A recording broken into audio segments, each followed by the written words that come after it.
Hello, hello. Sweet and glorious day to you. Happy Wednesday. Happy new moon. Happy day. What are we on? Day 17 of 108 days as we come together for our very glorious Q&A and weekly satsang for touchstone number 2, Purify This Vessel. Purify this vessel. It's an honor to be with you. Who's here as you're all showing up? There's Angela. Hello. It's great to see you. Great to see who's here. I'm sweating good here, which you can't see. Do you want to see? Should I show you? So this is, should I really do this? I think I'm going to do this. So while you're all showing up, I'm just going to show you my real life at this very moment. Do I really want to do this? I'm going to do this, right? Here we go. Isn't it funny? I'm hesitating. So I'm just going to turn it around and you're going to decide whatever you want about this. There's a really bright light right there. Pay no attention to that. But everything is like, look, everything is in complete and utter wild chaos. Whoops, sorry. Almost complete and utter chaos. So I told you, you're going to get all of me. You don't just get the pretty parts, you get the all of me. So I'm hoping to be out of here by Saturday. And our sweet landlord, who I've never met, she's a single mama from France, she's an actress, has had a really rough time during COVID. And so she asked me if I would be willing to try to get her house set up and get an Airbnb ready before I leave. So because that's what I rented, an Airbnb from her. So I'm trying to get everything out, all of our stuff, get ready for the movers, leave it all here and then head out. But you know how that all goes. So it's crazy, but it's okay, right? It's all holy enough as is. So we are full on purifying this vessel. And I just want you to know that everything is sacred. Remember what we said this morning if you are with us. The only difference between the spiritual and the material is your consciousness, where you place your consciousness. So I welcome you and I welcome you back. I welcome you home. As my teacher always says, you are a fresh spring springing. As if to say every single moment we are invited to start again. We're invited to walk together again. And so with that, I'm going to walk us through the student teacher prayer. We'll take it in call and response, setting the breath down and out the body on the exhale, inhaling to the crown. Om, Om, Sahana, Sahana, Vavatu, Vavatu. Sahanao, Sahanao, Bhunaktu, Bhunaktu, Saha, Saha, Viryam, Viryam, Karavavahai, Karavavahai, Tejasvi, Tejasvi, Navadhitam, Navadhitam astu, astu, mavidvisha, mavidvisha, vahai, vahai, om shanti, shanti, shanti, om shanti, shanti, shanti.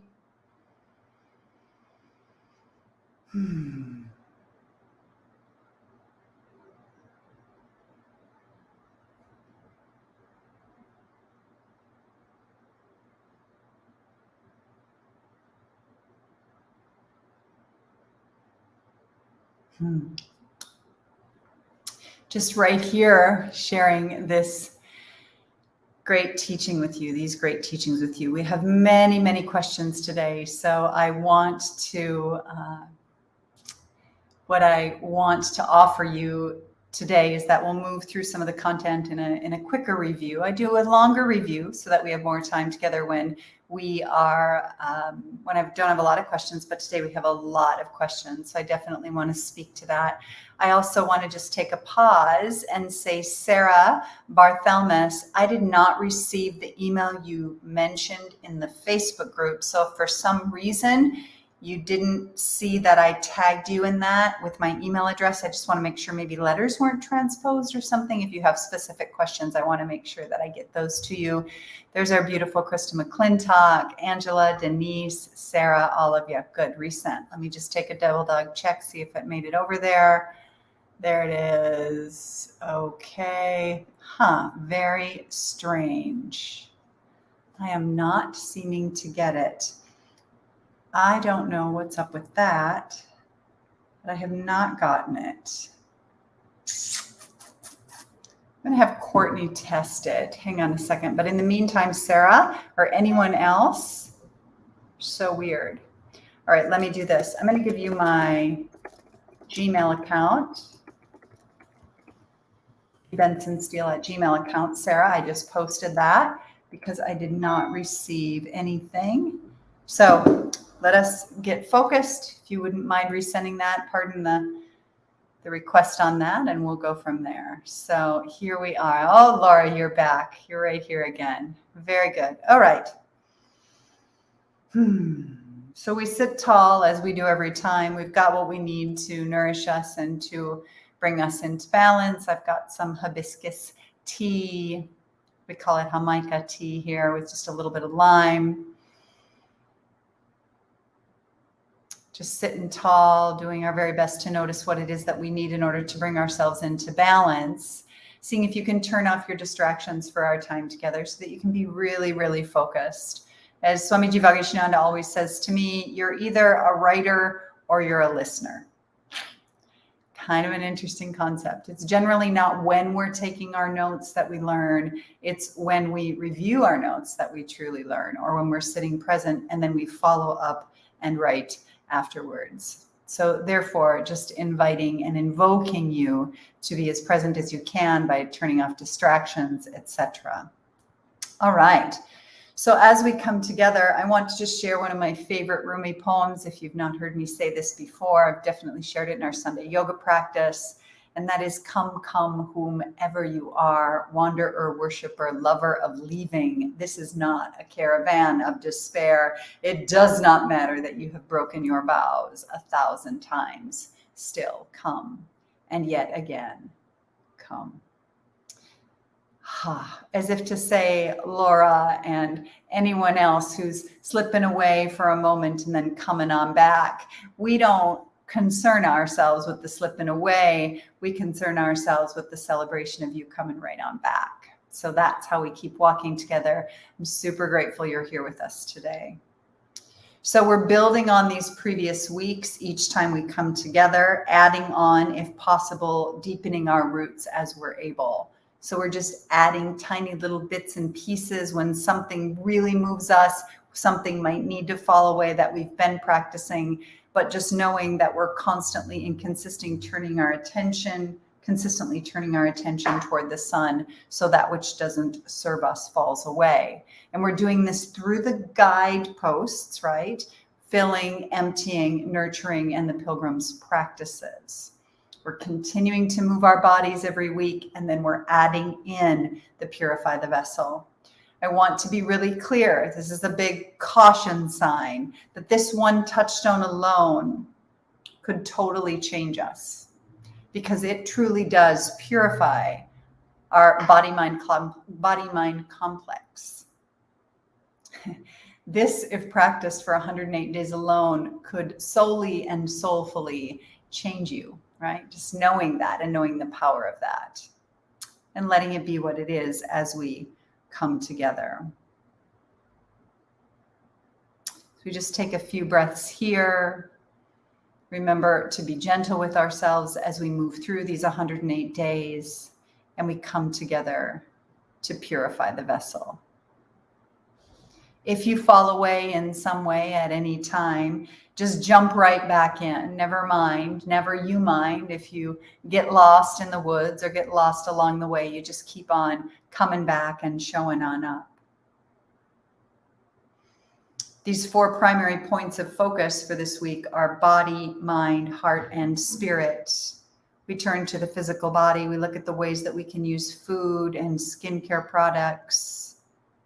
We look at the ways in which that our mind is clearly allowing us attention and focus so that we can turn our attention to the ways in which that we can be focused, and we stalk ourselves. We keep turning our attention back upon ourselves to see what's working and do more of that, and do less and less and less of what's not working for us. I just heard a little commotion trying to figure out what that was. Coming right on back. In the heart, we just keep surrounding ourselves with what relaxes us. And I'm going to speak to one of the questions that came in around that as well. And then in our spiritual way in which we pray and we're open, we're innocent, and we question everything and believe nothing. We let our bodies be our teachers. There it is. Here we are. And then I also just simply want to say that all of this, remember, is a spiritual practice because we come together with the attention and the intention to grow ourselves and to expand, to be more open-hearted, open-minded, and clear, receptive, perceptive to truth vessels. And this is how we keep walking together again and again. We cannot separate our spirituality from our humanity. We are always worshiping something. Yabhavam tat bhavati, as you worship, so you become. What are you devoting your time, your energy, your life force, your thoughts, your heart space, your hands toward? As my teacher Kee McGraw would say, this pilgrimage is subtle like a Mack truck, right?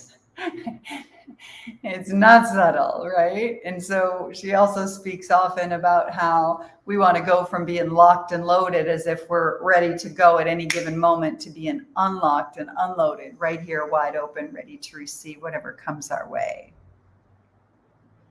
This is your very first time journeying with us, Pilgrim. Please remember, you can choose any one of these tiny little practices and it's going to make a huge difference in your life. You don't need to get caught up in any way in doing it all. I could stand on a park bench, right? I'm just going to do this. Ready?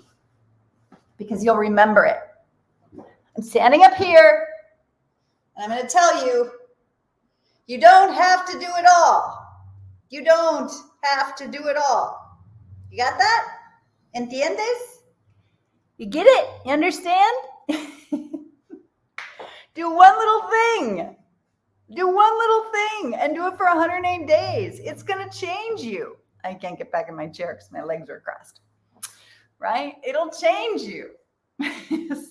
Sorry, I just had to. Okay. Wow. You can also begin to take a little bit of notes for yourself around what it is you want to go deeper into, because we're going to keep moving in and through these touchstones. We're going to let these touchstones touch us, move us, shift us, change us again and again and again. Isn't it fun to be just a goon? It's good to be a goon. It's good to be a goon. But all this to say, make some notes about what it is that touches you, moves you, and what you want to go deeper into. And then when we get to January, you'll have something. You'll have something to chew on, have something to carry you into the next days. But I don't want you to feel like you have to do it all. I'm here to say, raise your hand if you're not doing it all. Who's raising their hand? I am. If I'm not doing it all, I'm just saying it's kind of crazy if you're thinking you have to do it all, right? Just a little bit, right? That's how it works. That's how we move. That's how we shift and change. All right, so purifying the vessel. There it is. What else do I want to say about that? All right, you've got the lessons in the portal that walk you through sort of piece by piece by piece, sort of the key points for this particular touchstone. You've got your refrigerator chart. And guess what you don't have? You don't have the seasonal. You don't have the seasonal chart that I speak about. I got an email from Courtney and she said, I did the Cleanse Your Kitchen refrigerator chart and the recipe resources. Must have missed that one. I'll hunt it down and I'll have it up tonight. So sweet Courtney's working on it. She's right there with us, helping us out on the back end, doing everything she can. So that's question number one that came in. Where's that seasonal food chart? And guess what? It's not here. And also keeping in mind that it's seasonal for essentially the Pacific Northwest, not for everywhere, or for the northern part of the United States, but just knowing what's seasonal and what's growing in your region at the time and eating as close to that as possible. So you might need to do a little bit of challenge. You might have to do a little bit of changing of that chart for you, but know that that's there. All right, so we're going to jump right into questions because there's a lot of them today. I'm going to start with oats. So why are oats on the empty side? This is also going to speak to one of the questions about functional medicine and anti-inflammatory diet, because essentially this is not a hard and fast list. The things that are in the limit list, have everything to do with inflammation and common allergies. So it's not that those things are innately bad. There's nothing innately bad about them. It's just saying if you're wanting to refine your health and you're feeling as though you get really lethargic around 3 or 4 in the afternoon, or you have some eczema that shows up, or sometimes you get diarrhea and sometimes you get constipated and you don't know what it's all about, or sometimes you get bloated and you can't quite put your finger on it, or you feel like you're inflamed or your joints hurt, or any of these sorts of things that would relate specifically to inflammation, then it's a really good idea to limit those things that we know are common inflammatory agents and we know are common allergens. So those are the things that are on the empty side, right? That you're limiting. And then the other side are the things that you fill with. Now, Carrie asked a great question about honey, right? If I'm not mistaken, honey isn't on either side. I'm just going to speak about honey in general through the lens of Ayurveda, because the basis, it's not exclusive, but the basis of this list is in fact Ayurvedic. And so honey is a sweetener that is high glycemic index. So in other words, it causes, so body weight and brain function, let's just speak about those two in general, which then relate directly to our clarity of mind and our ability to follow the rhythms of nature and sleep when our bodies are intended to sleep and be in alignment with the circadian rhythms, and be alive and awake during the high sun and tired and sleepy when it's dark outside. All of these things have a great deal to do with insulin. And so if we can diminish or decrease our high glycemic index sweeteners, and although the list of both fill and empty is not exhaustive, it's just a place to start, right? It's not exhaustive and it's just a place to start. Honey has a high glycemic index. It goes fast to the bloodstream. It's a very potent sugar. Any sweetener, agave sugar, palm sugar, coconut sugar, maple syrup, any of those are going to go to the bloodstream quite quickly and tend to be on the problematic side. So therefore, on the fill and empty, we've looked at the filling as those things that might have a bit more benefit. Like maple syrup has a little bit higher benefit because it has, it tends to have a really high mineral content, trace mineral content as well. So there's that piece of it as well. It's also slow cooked. So when you look at the difference between maple syrup and honey through the lens of Ayurveda, honey has a very high vibration, but it also has an energetic agitating vibration. Because think about it, bees. But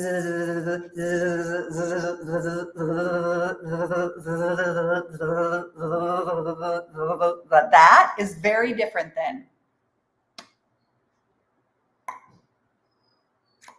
drip, drip, drip, drip. And then you take all of that nectar from the sugar maple tree and you cook it slow and steady over a long period of time. So the sweetener is more energetically grounded and it is considered to have a more robust after sweetness, whereas honey is pure, sweet, potent, rapid fire. So just something to think about in those regards. Honey is going to create an insulin response much more quickly than maple syrup would, for example. So because culturally speaking, we have a tendency to be over-agitated, overactive, we lean toward anxiety, we lean toward overactivity. There's value in kind of bringing that down. So again, it's sort of looking at generalizations, but not exclusively generalizations. So certain fruits are on the empty list for the same reason, Pam. They're high allergen, right? Or they tend to have a high pesticide. They tend to be pocketed.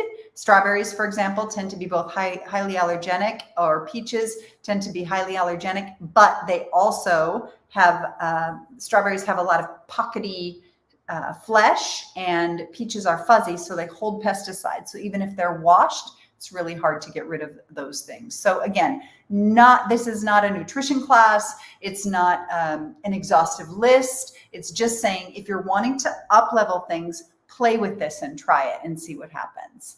So that's where that is. Tammy Hazen says 6 seasoned vegetables is an excellent resource. There we go. So checking that out. All right.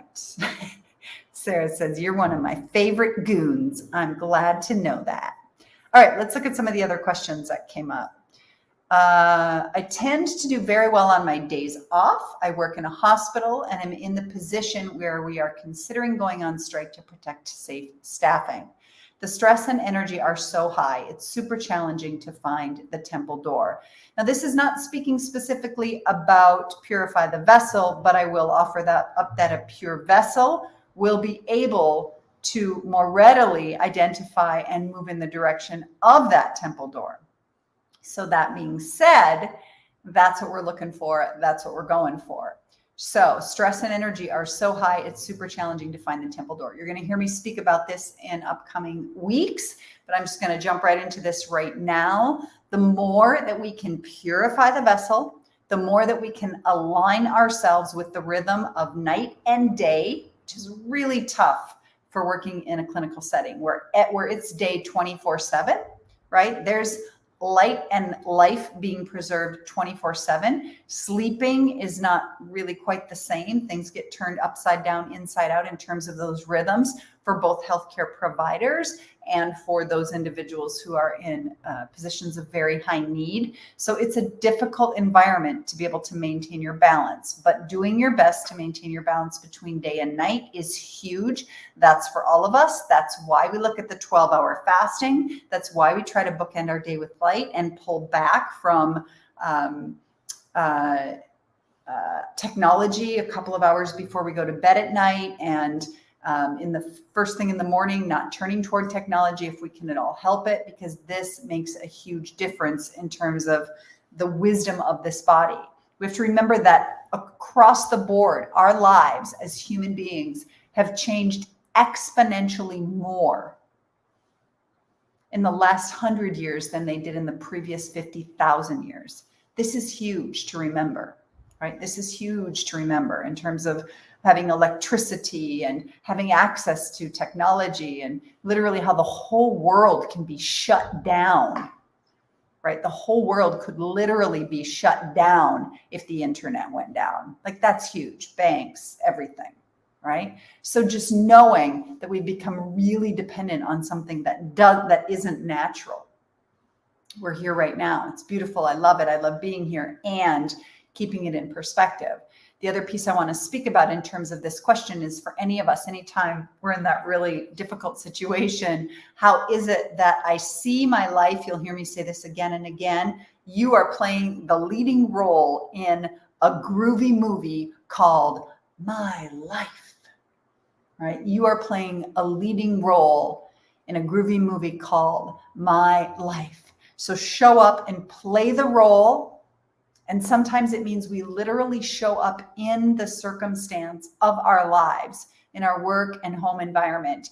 And we do our best to witness ourselves in the situation rather than be taken down or taken back or taken away by the emotions and by the life experiences and the fears and the worries and the shoulda, coulda, wouldas or ought tos of all of that. So yes, stress and energy are very high, and the work is to stay grounded, right? It is challenging to find the temple door. All the more reason, as Jessica mentioned this morning when she did her little sort of a brief talk about astrology and what's happening in terms of the transits right now. The beauty of that is just coming right down deep inside and saying, here I am. May I remember that I am whole, holy enough as is. May I keep turning my attention toward the sun. May I not be taken down or taken back or taken away by any of these things that come our way. And may I just keep going back to the simplest of practices again and again and again. Because the stress and energy are high, and it is super challenging to find the temple door. And as Jessica said, and as I've said 1,000 times, you can't learn to swim very well when the waters are already choppy, right? That's not the time. The time to learn to swim is when the waters are calm. So look for those moments in your life, those time blocks in your life where moments are calm, and go to those. Okay, so now I'm going to pull this up. Let's see here. In our Facebook, and you can write questions also in the stream. All right, Aaron says, this may take a minute to verbalize. Bear with me. I enjoy drinking alcohol. I don't do it often, maybe a couple of drinks, a couple times a month. I feel in my heart that consuming alcohol is poison for our bodies and spirit, similar to consuming fast food. But I love how my inhibitions fly out the window with a couple glasses of wine. Not really social inhibition, as I'm very outgoing and easily interact with people, but sexually. So, okay, I have to admit, when I abstain from alcohol, I sort of miss the Harlow in me. LOL. Oh, sisters, this is making me laugh as I tap out these words. How can I honor providing pure goodness to my body and still losing inhibition once in a while? Thus far, I have a good balance for a very healthy diet with the occasional alcohol. Maybe I keep that. Thanks for letting me ask this with an open heart. Sincerely, your sometimes vixen, but most often angelic pilgrim. All right, so here's the deal. We are all that, beloveds. You are all that and more. You are every woman in one. Sanctify your bitchiness. Sanctify your wonderful vixen. Sanctify your angel. So how do we do it? We keep pushing into and leaning into our own boundaries. This purifies the vessel as well. Turn music on and dance. Take a pole dancing class.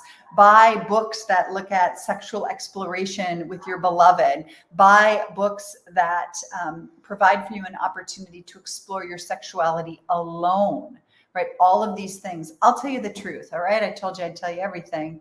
One of the most profoundly powerful teachings that I was given was a 40-day practice of self-pleasuring. Crazy. Like, never did I think, and it wasn't about orgasm. It was literally about self-pleasuring, moving energy through my body, feeling that energy. And after those 40 days, I swear on all things holy, a different woman. I was a different woman. I am a different woman because of those practices. Parts of me revealed and came forth. So perhaps, there's nothing wrong with alcohol inherently. Through the lens of yoga, it weakens our ability to be very, very clear, but all of us are householders as well. So I'm not a big alcohol drinker myself by any means, and have gone for long periods of time without any alcohol and always feel better without it.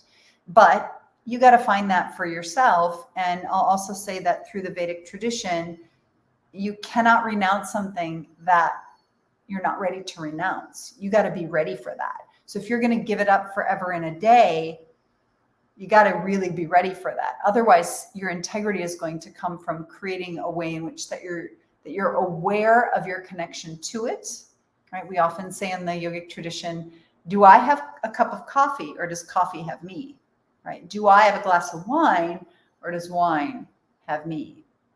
And so that's where we see the huge difference. So hopefully that was helpful, Erin. And then Catherine said, thank you for posting this inquiry. And I remember Catherine and I've done lots of work and had lots of conversations around this over the many, many years we've been together. I used to have a glass or 2 or 3 every evening, and then the last several years it's fallen away because I feel so much better without it. I drink rarely now, but still have a glass when we're gathering with friends and family to celebrate. I recognize that alcohol for me is tied closely to connection and celebration. Even though my heart doesn't like the way it feels, I still find myself saying, I'll just have a glass to celebrate. So I've made a commitment to not drink for these 108 days of pilgrim, which means no wine on my birthday and through the holidays. Why do I still feel loss about this rather than the gift? I know that it is. Okay, I'll just stop right there. It's a deep pattern. The reason that you still feel loss about this rather than it's a gift is because you've never been on the other side of it. You've never not had you've not yet known what it feels like to be on the other side of no alcohol for 108 days. And to have lived through your birthdays and through everything else where there's absolutely no alcohol. That's the potency. That's the power. That's what you're going for. That is what you want to feel just once. How do you get there? The best way that I know in my own bones and blood is to keep turning my attention toward the sun and letting that which doesn't serve me fall away. I just literally shut down the naysayer. I shut down and just that little devil on my shoulder, I just flick it off. I'm like, you go away. It's just nothing wrong with you. That's okay. But you're not, I don't want you that close to my ear. So that's the way that I might lay it out there. How about that? How about that? Okay. There it is. All right. So hopefully that's helpful. All right. Girl, where do we sign up for that 40-day practice? Asking for a friend. You know what I love? Okay, I'm just going to say this out loud.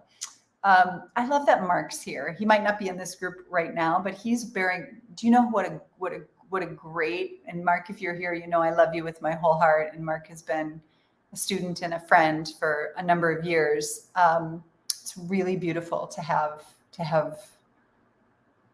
the divine masculine bear witness to us in this way. Just saying. Okay, next question.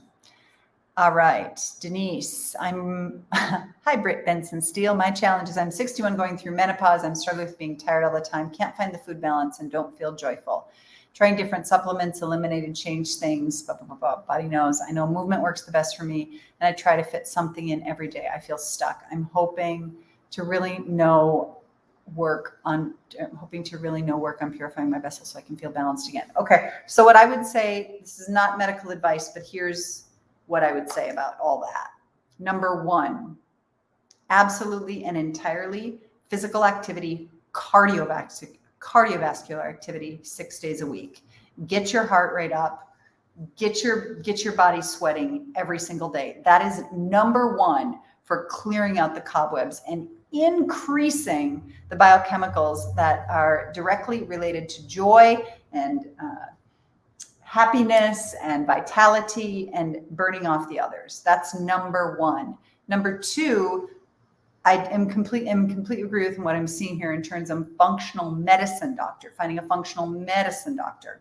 And this is super potent because there's a fine balance between gut health and what's going on. We can be taking all the supplements in the world. And I've been there. I've been on when I had a whole bunch of skin stuff going on during a really stressful time of my life, maybe 18 years ago. One of the things that I realized through the process, through working with what essentially was a functional medicine doctor at that time, but they weren't called that, and a naturopath, was the realization that I was taking all these supplements, but my body was not able to digest them. My body was not able to use them. So I was wasting my money. So I say comprehensive GI panel, finding a really good functional medicine doctor, cardiovascular activity.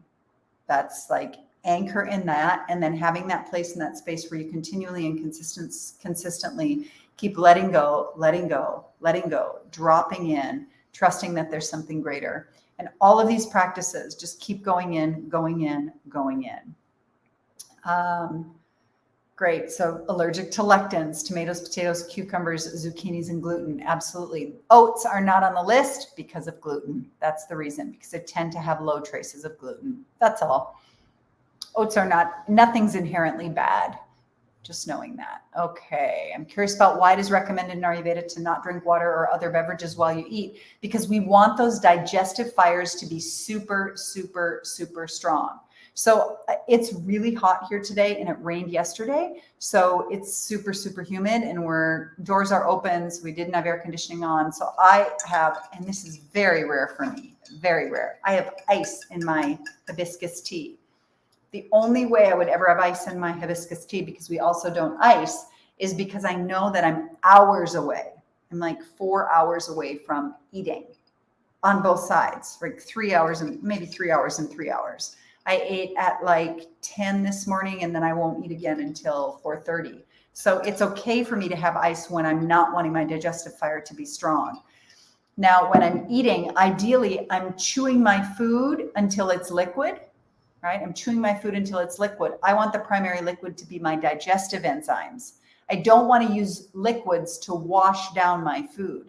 Think about any other animal on the planet. It's very rare for animals to go food, water, food, water, food, water. They go food, and then 20 minutes later, water, right? Right? Rami, right? The puppies do this. Rami, right? What's your puppy's name, Rami? Michaela? All right. So hopefully that answers your question. We're trying to keep our digestive juices super strong to be able to maximize the bioavailability and the absorbability of the nutrients from our liquids. That's what that's about. Sarah, where can I find the seasonal produce guide? It's coming. It'll be there. It'll be there by tomorrow, I promise. All right, let's see. Angela said, this question came up after watching last week's Q&A. You touched briefly on getting rid of someone's negative, yucky energy. Can you talk a little bit more about that? I pick up lots of stuff and sometimes struggle to know if it belongs to me, a friend, or the world at large. Here's the thing. Ideally, and in our truest sense, none of it's yours, ever.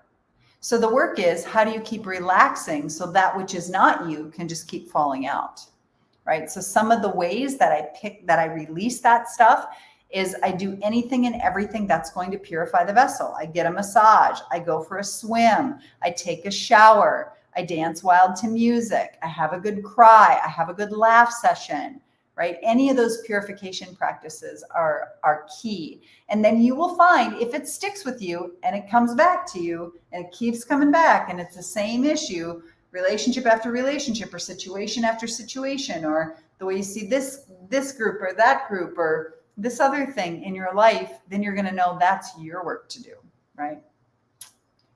Here's the deal. If it's bothering you, it's never the world's. It's always for you to look at.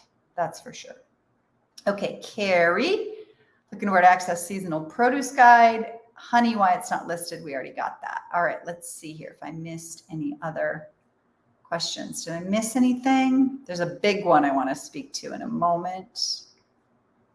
All right, all comments. I think we got them. I think I got them all there. Okay, and then I'm going to head back over to StreamYard.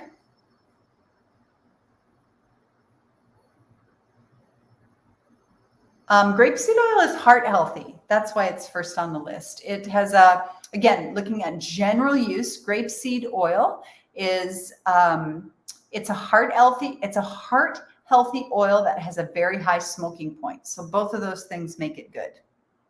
But it's not there's nothing on these lists that are like first on the list versus last on the list. All right, it's the lost sleep. That's the hardest with night sweats. Yeah, so Laura, as you're probably going through menopause, I mean, I say all of us, we have to remember that 100 years ago, this is when women died at 50. Like we were heading out 100 years ago. So there's been a lot of really great movement in terms of bioidentical hormone therapy, etc. And it's worth checking out if it's appropriate for you. And I'm not the one to say that, but your doctor is. All right. Okay.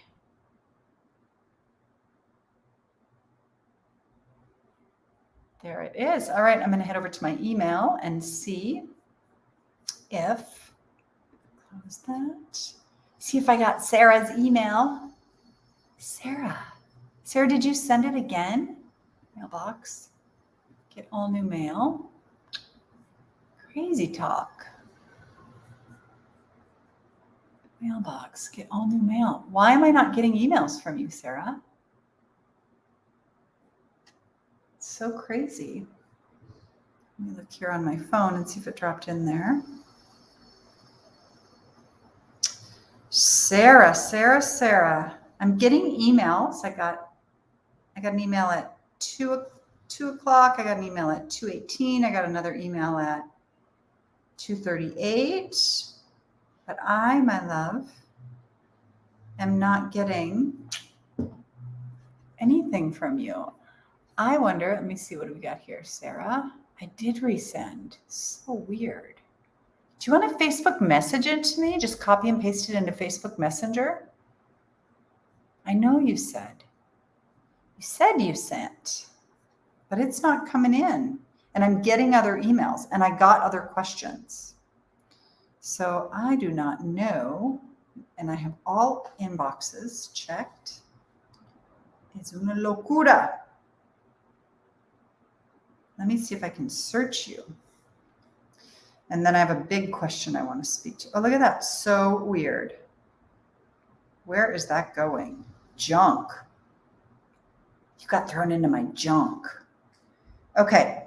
Sorry about that. Not sure why. All right, here we go.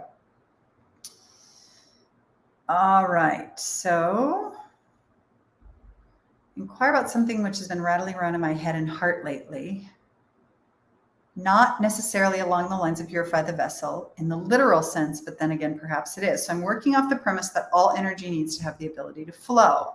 I'm trying to sort all this out with regards to being single. How to move sexual energy in a constructive way. Did I just talk about this? Understanding that self-pleasure is a viable option, though I would much prefer a shared experience with someone I'm choosing to do life with. Yet that is not where I am these days, and I miss the union. Then I remember you mentioned maybe in RSR that all energy is sexual energy when we get right down to it. I'm befuddled as I know how to envision through the Vedic lens and what to do about it. Would you shed some light on the subject? No, I want to talk about this, and then I'll come back to the other. So here's the deal. Ooh, good one. I got it. I'm so sorry you got it. And I'm so glad. And I'm so sorry that you emailed this, and I hope that you didn't want this to be private, and that's why you emailed it, but that wasn't clear, so my apology. But I'll tell you, I asked this question almost identically to Swamiji Vagishinanda Saraswati when I was when I was not partnering. And so I want to speak about this and the power of this insofar as there are so many ways to move sexual energy. And we have to remember that the Kama Sutra and Tantra all come out of the Vedic tradition. There is absolutely and entirely a place and a space. So our perception and the way in which that we see sexuality and the way in which that we see partnership, that is very, very cultural, right? It's very cultural. Through the Vedic lens, there is absolutely nothing wrong here. There's no reason that we couldn't partner and play in a healthy way. There's no reason that we couldn't be part of. There's actually communities called sex positive communities. That could be something that some might want to explore. Self-pleasuring. You might even find that taking salsa lessons and taking tango, those things might offer you a great deal. And I'm going to actually say that Anna Marti, we don't hesitate to scratch any other itch. Exactly, Heather, right? I'm also going to say Anna Marti, who I love to the moon. She's one of our pilgrims. I'm going to pull up her website. She does work around this specifically. See here. Let's see. Anna Marti. Oh, because I'm pulling up images. She's in Portland and she does online work. She'd be a great person to speak about this. I want to go all. I'm going to hit return. Oops, I don't want Anna Martin. We want Anna Marti. All right, where is she? Anna Marti, skillful, compassionate. So she's a yogini. She's a deep practitioner. Here we go. I'm just going to send you her website. She's a beautiful human being and does a lot of work. So I'm going to send this to you. Some of you might find this interesting. All right. It is all right. Absolutely. So Anna Marti would be one direction, but tango and salsa and self-massage. And I mean, there's so much. There's tantra workshops with women where you just learn about your own bodies and learn about the sacredness of your own body and then slowly have freedoms to open and expand yourself in new and beautiful ways. I did that in Bali and I was like, this is amazing. And there were things that push my buttons. And so it's just a matter of exploring and finding your way. There's nothing wrong here. You don't have to go down a particular path. And you might go down, that path and find that there's great wisdom and beauty. Now, I'll also say that the teacher that suggested the self-pleasuring for me was Kee McGraw. So, you know, this is another beautiful woman and teacher, and I've referred many of you over the years to her. She's my teacher, and she's the one that I do all my deep work with. And I've also done sessions with Anna. So yeah, just like love, love, love. And I would say, Laura says sex, sex, sex. I would say it's creative life force, creative life force, creative life force. It truly is that procreation and creative energy together make up this entire universe, and all of it essentially comes in and through the second chakra. It's about union. It's about connection again. It's about that Vedic knowing that we are all one in and through. That even Tantra and the Kama Sutra resolves into the Vedic tradition. There is no separation between divinity and myself. There is no other. There's no good or bad or right or wrong or this or that. It all resolves into a place of happiness and wholeness and mutual honor for all that is as it is. So hopefully that's useful, Angela. Anna Marti's schedule is about to fill up. Exactly, right? Thank you, Heather, for your sweet shares. Okay, let me see what else. I know there was more in that. By emptying out bananas, strawberries, orange, grapefruit, these are hard for me as they've been a staple breakfast component to go to for so long. Why are they on the empty side? Sugar, I think I answered this. I need a little help with figuring out how to empty in little ways that don't feel like a painful deprivation. I'm already gluten-free and low dairy. I've mostly cut out coffee and alcohol, which is sometimes the struggle when my stress responses come up. I've used alcohol as a coping mechanism through my divorce grief process. So that said, to cut out even more seems like a lot. And I finally feel like there's a little left on the other side of getting rid of the current enjoying. It's a complete mind shift and taste bud rewiring, help insights needed. Here's the thing too. So I have a history of eating disorder. And I remember when I went and saw Dr. Bernie Bayard, remember him, Carrie? Dr. Bernie Bayard, and Candace, you might remember him. Amazing naturopath in Portland, Oregon. And he put me on a super strict diet, like no fruit, no grains. I mean, super strict. And I came back to him and I was just like, you know what? I'm gonna circle back to something in a moment. But I came back and I said, I can't do this. I can't do this. It's too much for me. It's creating distress. It brought up too much a great sense of deprivation. And it didn't work. And I wasn't up for that. And I wasn't up for I wanted to feel whole and relaxed. What relaxes you? Food is sexual energy. Food is joy. So it's all right. There's nothing wrong here. Maybe we make a few better choices. Maybe, you know what? If the biggest thing you're doing is reaching for grapefruit and oranges and bananas, I say, amen, sister. That's as close to enlightenment as any of us will probably ever get. Never you mind. Don't you worry about it. So it's just a way in which to say, eat more of these, eat less of these. That's all. But if there's things that it's like, I'm going to eat more of these and less of these, and I'm going to keep eating all of these things in the middle because they make my heart sing, and I'm going through a tough time, then I say, just keep doing that and do more of that, just the way that it serves you. It's okay. It's okay. It's one of my favorite yoga teachers said to me, it's not the chocolate cake that kills you. It's what you do to yourself over eating the chocolate cake that kills you. There's big truth to that. What do we do into our own biochemistry when we're like, bad, don't eat that. Oh, I shouldn't eat this. This is bad. Like, no, fill your body with dopamine and just yummy stuff. Right, exactly. Heather says, just pick one to let go of. Absolutely. Cindy Carey Lewis, sex is just as important as breathing. I would say sexual energy, like the movement of sexual energy. How do we move energy? All of it. You don't need a partner. You don't need a partner. Yes, it's beautiful. Divinity is your partner. In fact, one of the greatest ways that I worked through some sexual trauma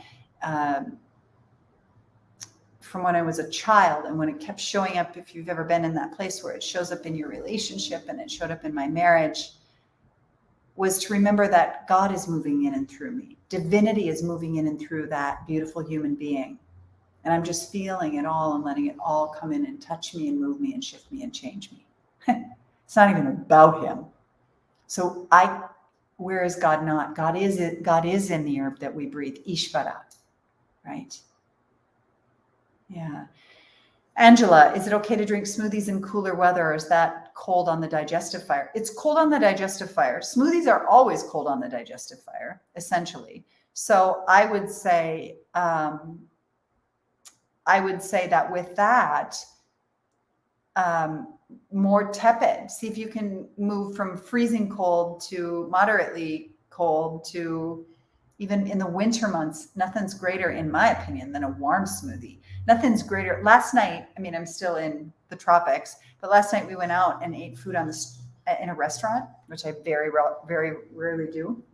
We actually walked through the streets that were fit. My partner's like, it's pouring down rain and the streets are like full of water. And he's like, let's go. And I'm like, it's raining. And he goes, no pasa nada. Nothing's going to happen. So we went out totally, by the time we got to the restaurant, we were totally soaked.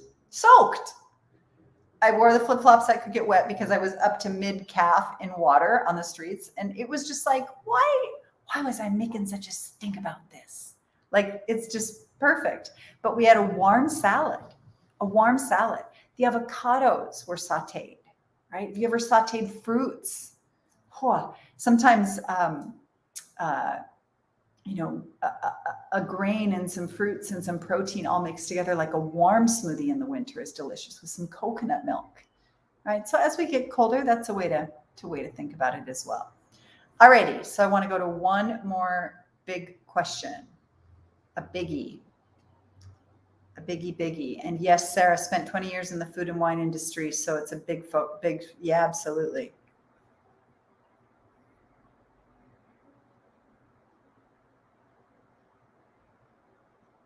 Finding the center. I was gluten-free, vegan, no alcohol, low sugar for 8 years. I felt it was serving some kind of deprivation need. I gradually took on a philosophy of bring everything delicious and keep it coming. And now I'm struggling to find the center. You'll find it, right? What if you just, before you choose your foods, what if we just choose from the heart and say, what would my body most benefit from? What would the world most benefit from? What will give me the life force that I want to share forth in the world? And find the balance in that way. Okay. So this is a big question, this next question, and I will just touch on it today. It's come in through a couple of different times. So I want to touch on it because it's a big deal. One day I hope to have an opportunity to further understand how and if your spiritual path, Britt, is transitioning as the world learns so much more about many things that have been poorly understood in far too many contexts, e.g. colonization, decolonization, cultural appropriation, abuse within yoga, questions regarding historical accuracy, understanding, etc., etc. Do you draw from any particular yoga lineage? How do you reassure yourself about what you understand to be the teaching you live and teach? Why yoga and not ancestral teachings that would align with either your biological heritage and or the land on which you were born or currently live? I'm also wondering if you'd be willing to recommend any resources to read and or listen to other than those provided within this program. Yeah. So here's what I'll say about this, and then we'll let this go. I spoke to my teacher about this. I spoke to both of my teachers about this. When we're talking about cultural appropriation, when we're talking about, I'm a white girl from Minnesota wearing pigtails. What am I doing chanting the Mahamrityunjaya, right? Is that cultural appropriation? So my teacher, in alignment with his lineage, which is the Dayananda Saraswati order, which is a Shivite order. Essentially, it's a worshiping in and through the divine transformational potency of the energy that is made manifest in Shiva, but resolves into the one. So you have this external focus of Shiva as the one who transforms, the father of Ganesh through the stories. And you use that as a way in which to move you closer and closer and closer to divinity. So this is a traditional Vedic teaching that comes down the lineage from traditional teacher to traditional teacher to traditional teacher to traditional teacher. I am not a traditional teacher. I have not lived in an ashram and devoted decades to the study of the Vedic teachings, to Sanskrit, to the mantras. I've not arisen at 4 a.m. to clean toilets, to sit and chant and sit at the feet of my teacher and study the Tattvamasi and the Vijnana Bhairava Tantra. I've not done that by any means. I study and sit with a traditional teacher who was a traditional student. But I am not, and I will not be a traditional teacher. I am a householder. And I'm sharing the ancient teachings of yoga as I find them to be useful in our practical and modern world. Because I know also, as my teacher has given me permission to do so, I know also that if I can do anything at all to help you relax into your own heart so that you can perhaps walk your dharma and move closer to a traditional teacher, if that's what serves you and moves you, then that is what I champion and that is what I celebrate. That is what I want for you in and through your whole life. So how is it we find more of that? How is it that we move toward more of that? And how is it that we honor these ancient teachings? Now, colonization, decolonization, appropriation of these ancient teachings. When I talked to my teacher about those things, he said, Britt, that is a yoga. Those who speak about, and he says this with a very loving and open heart, those who speak about cultural appropriation when they're speaking about yoga, those individuals are speaking from a perspective of a yoga. There's this and that. There's me and you. He said that does not exist in the context of the Vedic tradition. If you keep turning your heart to the ways in which that you are one, that you are interconnected, that what is essential to your own nature, the place, the land on which you were raised, the DNA in your blood, your name, your religion, your heritage, those things are not essential to you. We're talking about what is essential to you, what is before that.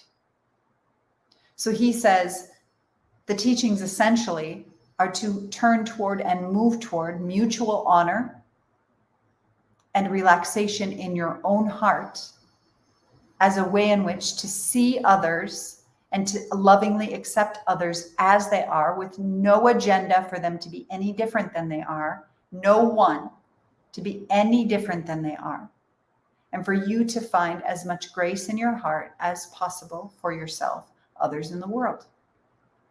So these are different conversations. The Vedic tradition is all about Hridyakesh. It's all about the seat of divinity, which is in the heart. And everything about cultural appropriation and colonization and decolonization lives up here. So I am not here to say that this is bad and this is good. I'm just saying that the Vedic traditions come from this place, and we keep turning our attention to the way in which that we can hold ourselves accountable to love. And that's the teaching. So the lineage from which I teach, the lineage from which from which I study is the lineage of Dayananda Saraswati. However, I've never studied with him. I've listened to a few of his recordings that were sent to me by my teacher, and I prefer my teacher. My teacher has proven over decades to be a man full of love and kindness and grace and honesty and presence and humanity And I've never, in all of the years that I've been with him, ever witnessed him be unkind, or abusive to any student in any way. And if he ever was, what I will say is that it is the teachings that are the ultimate teacher, not the teacher. He is a human being. If he falls, if he fails, that has nothing to do with my relationship to the Vedic teachings, to the teachings of truth. Those can come in and through the land here. They can come in and through the Catholic and indigenous teachings of this land. They can come in and through my Catholic upbringing. They can come in and through my German and Polish Catholic upbringing. The key is I'm looking for all the ways that I can find deep and rich connection all the time, at all times, in all ways.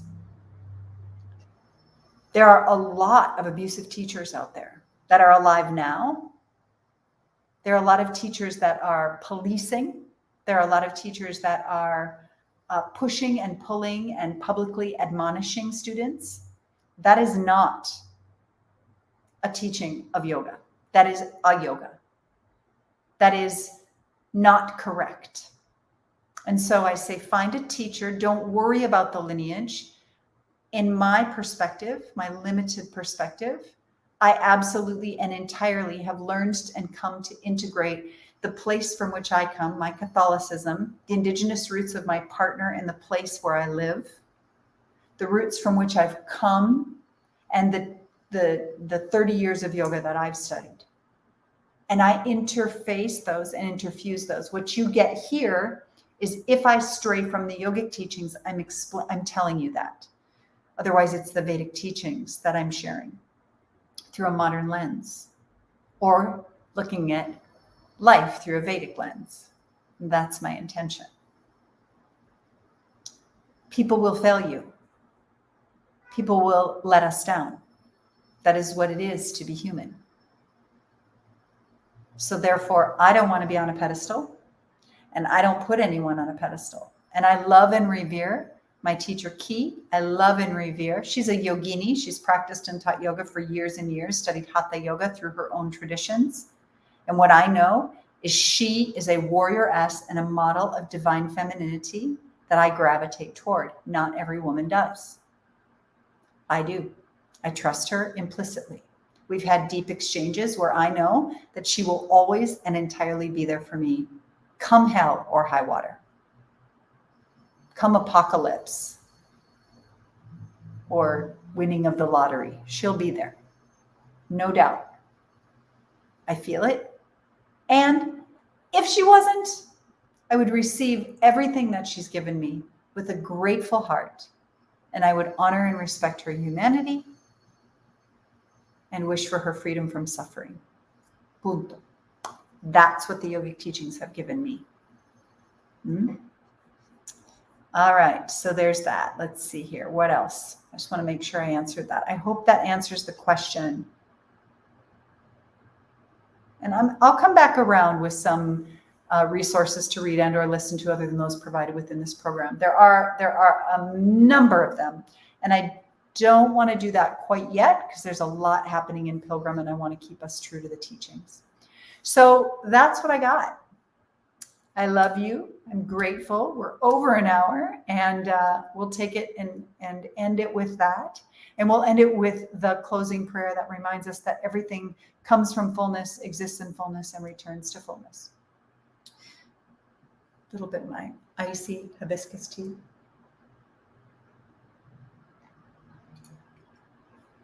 Sour. Sending the breath down and out the body on the exhale. Inhale to the crown of the head. Om Purnamidam Purnamidam Purnat Purnamudachyate Purnasya Purnamadhaya Purnamavevashishyate. Om Shanti Shanti Shanti Hari Om. Shri Guru Pyo Namaha. Hari Om.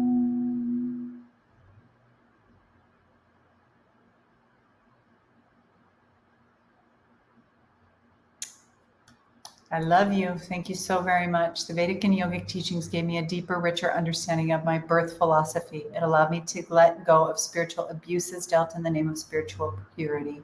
So thankful. Absolutely. And Heather's son is a beautiful yogi as well. All right. I love you so very much. Thank you. And we'll see you in the morning. Okay. Keep your questions coming.